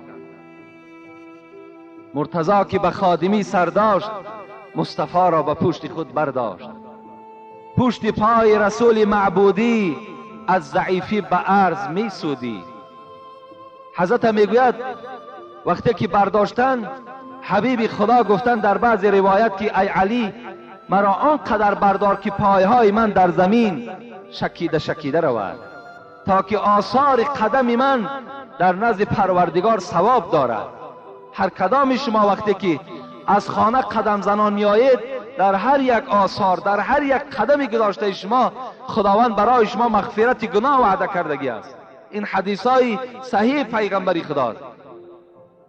حضرت گفتند که مرا آنقدر بردار که پشتهای پای من در زمین شکیده شکیده رود. اون زمانها این گونه رسته های تازه و آباد نبود، اون زمانها قمزار بود، اون زمان از خس و خاشاک خالی نبود. پشت پای رسول معبودی از ضعیفی به عرض می سودی. از گرمی زمین میگوید صوفی اللیار که پشت پای حضرت سخته سخته با چنین مهنت و مشقت و درد به جماعت ادای طاعت کرد. با این قدر مشقت، با این قدر کلفت، حبیب خدا در بالای بستر خواب نکردند، بلکه جایگاه را ترک کردند. آمدن قوت ایستادن نداشتند، گفتند که ابوبکر صدیق پیش در آید. ابوبکر صدیق پیش در آمدند و حبیب خدا از پس او نماز خواندند. در این گونه حالت وزنین رسول اکرم نمازی با جماعت ترک نکردند. از این خاطر صاحب مختصر خدا رحمت و مغفرت کند میگوید الجماعت سنت مؤکده. جماعت سنت مؤکده هست. اگر شما قدرت داشته باشین، اگر شما شرایط آمدن مسجد داشته باشین، لکن بازم این مسجد نه آین، شما ترک سنت مؤکده کردین، شما در نزد پروردگارتان گناهگار میشوید. ببینید امروز چنان امت اسلام را یک تنبلی، یک غفلت چنان فرا گرفته است که اگر ما و شما را 1 کیلومتر یا 2 کیلومتر اگر معرکه خوردن باشد، قوت داریم، شرایط داریم، میریم برای نفس، برای سیر کردن نفس میریم. لیکن برای که نماز ما در مسجد خوانده شود و این عمل ما طبق گفته حبیب خدا شود، این ما و شما رد میکنیم. به نزد هر طعام پهلوانی، خدا رحمت کند جنونی را، حال ما و شما را دیدن طعام خورها، نفس پرورها، ما و شما را دیدن. حضرت چی گفتن؟ خطاب کردن به نزد هر طعام پهلوانی، به وقتی بندگی رنگی زنانی. وقتی اگر عبادت پروردگار شود، وقتی که اذان از بالای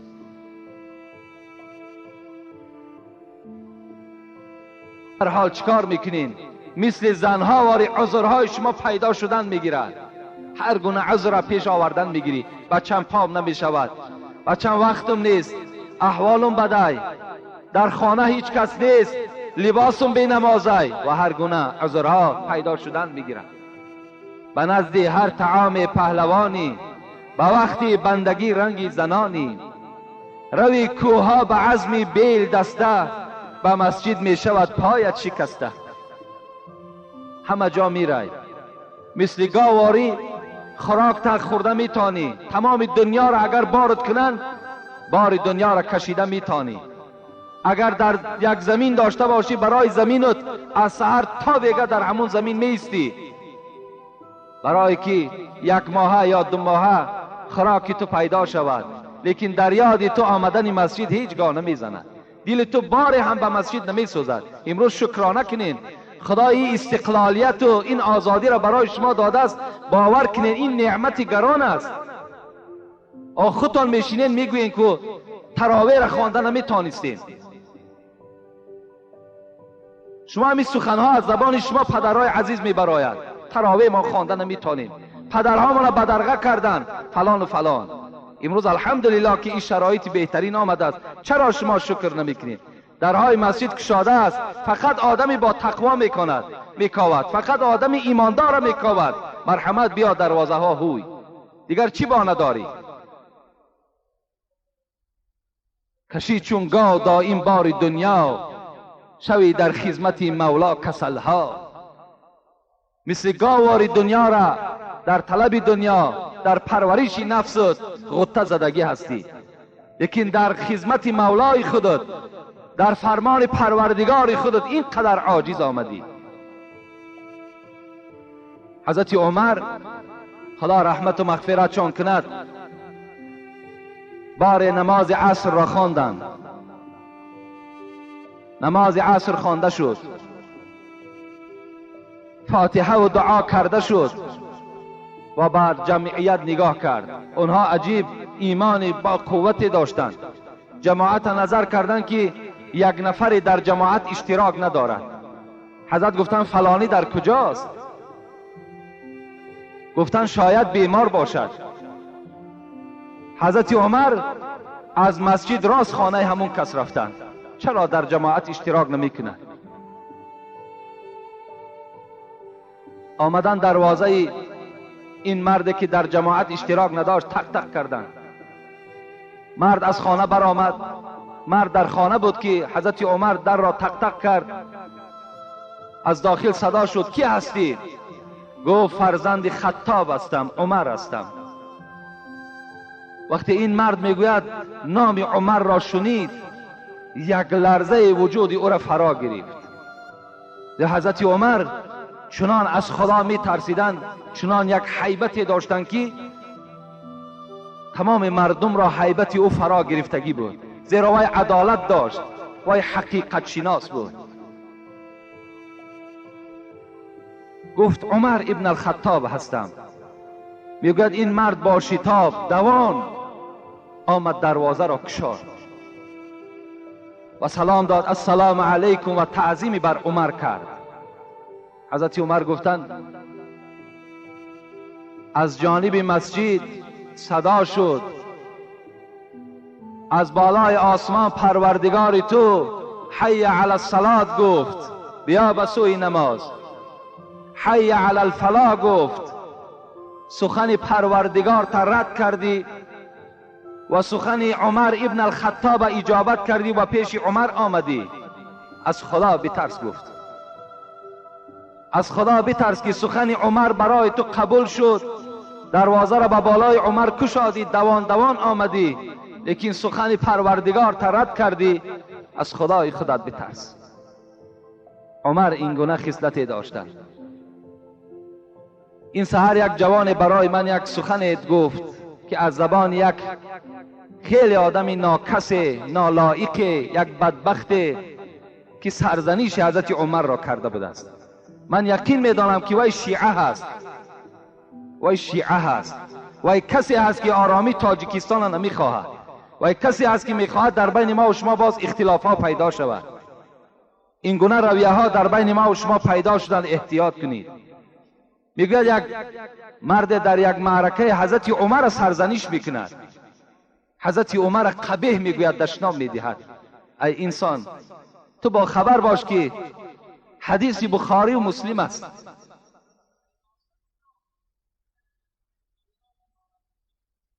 باری میگوید پیغمبر خدا در طرف راستش ابوبکر صدیق بود، در طرف چپش حضرت عمر بود. میگوید به طرف مردم اشاره کرد، روز قیامت گفت دستای هر دی ایشان قفی دست ابوبکر دست عمره. روز قیامت گفت از قبر ما هم چنان میخیزیم، با عمر و با ابوبکر میخیزیم. این یک شرف است که در پهلوی پیغمبر خدا ابوبکر خوابیده است، امروز در پهلوی پیغمبر خدا عمر خوابیده است. این شرف است. ان الله جعل الحق على لسان عمر و قلبه. پیغمبر خدا را حدیثش است که خداوند حقیقت را در دل و زبان عمر نهادگی است. ای عمر گفت چنان حیات بسر میبری که یک رفیق در حیاتت نمیابی، زیرا تو حقیقت گو هستی. چنان حقیقت داری که یک رفیق را تو در دنیا صاحب نمیشه. این خصلت های خوبی عمر بود. چگونه همین انسان زبانش کشاده میشود، عمر را سرزنش میکند، ابوبکر را سرزنش میکند. خوش به حال همون جوانی که در همون حالت دندان این بدبخت را میشکند، خوش به حالش. بار حضرت عمر میگوید شب بود، اون حضرت از تمام اهالی مدینه خبر میگرفت، شب خواب نداشتند. آیا برای اونا خواب شیرین نبود؟ خواب شیرین بود، لیکن از قیامت میترسیدند، حق رعیت پایمال نمیکردند. شب بود. میگوید عبدالرحمن ابن عوف میگوید همراه من بود. شب وقتی در کوچه های مدینه میگشتیم، نگاه کردیم که در یک گوشه مدینه یک علاوه میسوزد. عمر گفت این کی باشد در این نصف شب؟ وقتی نزدیک آمدیم نگاه کردیم که یک زن 4 فرزند دارد، فرزندهاش گریه دارند، با آواز بلند میگویند مادر جان گرسنه ماندیم، مادر جان گرسنه ماندیم. عمر وقتی صدای این میگه تفلکا را شنید، عبدالرحمن میگوید دیگر طاقت نکرد و از این مادر پرسید در این دیگ چی داری؟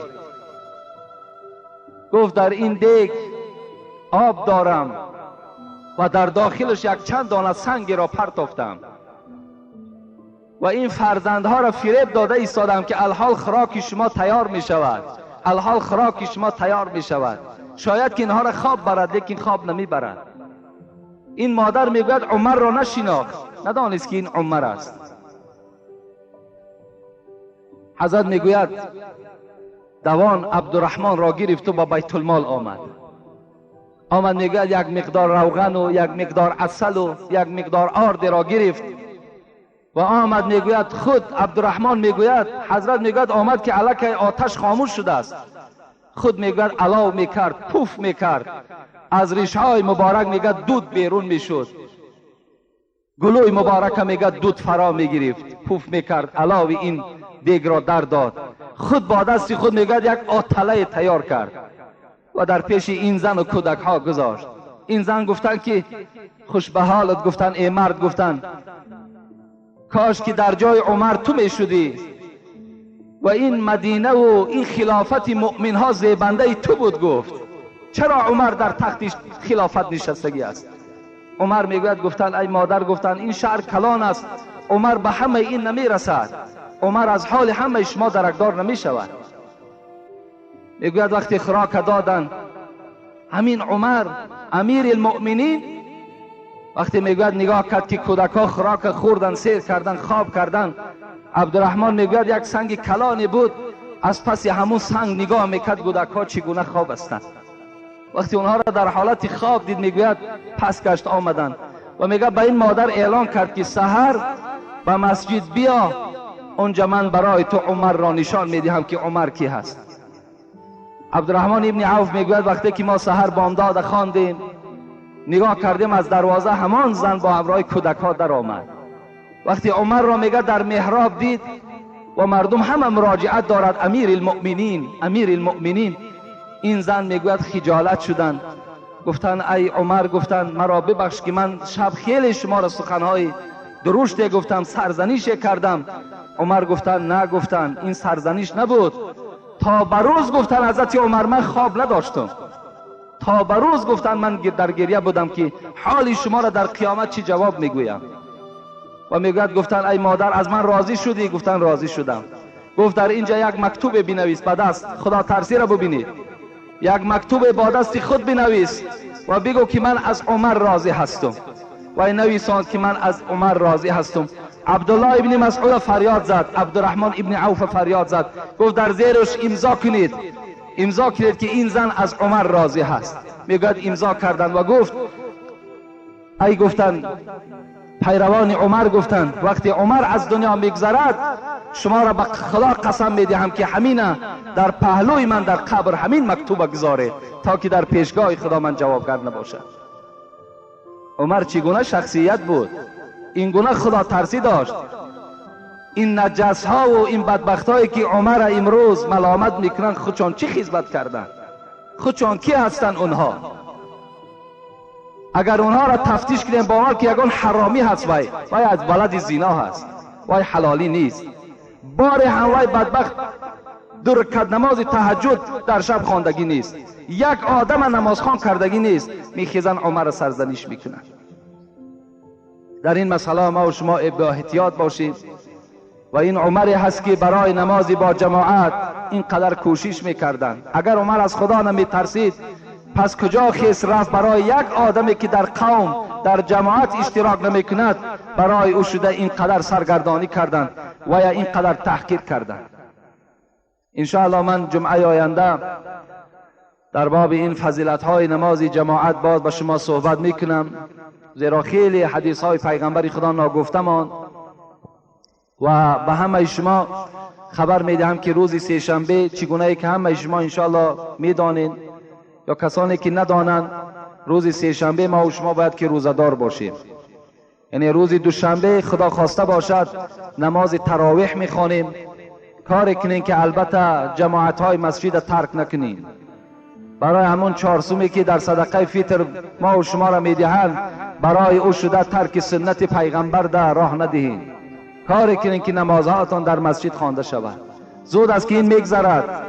صدقه فطر شاید اون 50 سامان شود، 100 سامان شود، لیکن ثواب این نماز با جماعت، ثواب اینی که در مسجد خوانده می شود، این خیلی زاید است، خیلی زیاد است.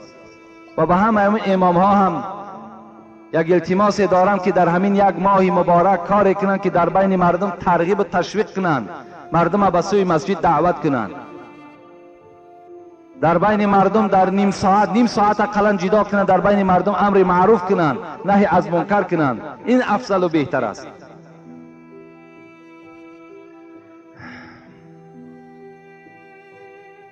چند برادرها امروز در مسجد که برای بنای مسجد امروزها ما و شما میدونیم الحمدلله که خیلی کار یعنی با صورت بلند رفته ایستاده است. اینم باشد البته از یاردم شما خالی نیست و امروز خیلی یعنی گرانی و وزنینی در ساختن البته عمارت ها آمدگی است که همه شما میدانین. اگر مبادای از شما من یک خواهش دارم که در خانه هاتون اگر همین ارماتور داشته باشین کدام مثال اندازه نباشد.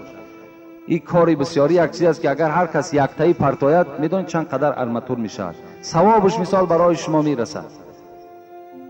امروز همه این دماغ قوت پیدا کردن نمیتونیم که خریم، همه این بسیار خراجات کلانی هست. بازم این الحمدلله که امروز خیلی آدم ها یعنی یاردم ها کردن. میخوام در حق اینها ما و شما یک دعا کنیم که برادر ما مقسوم میرزا از که سیمین فروش هستند، سیمین روان کردن، اکای بهرام در حق پدرشون گفت از دعا کنید.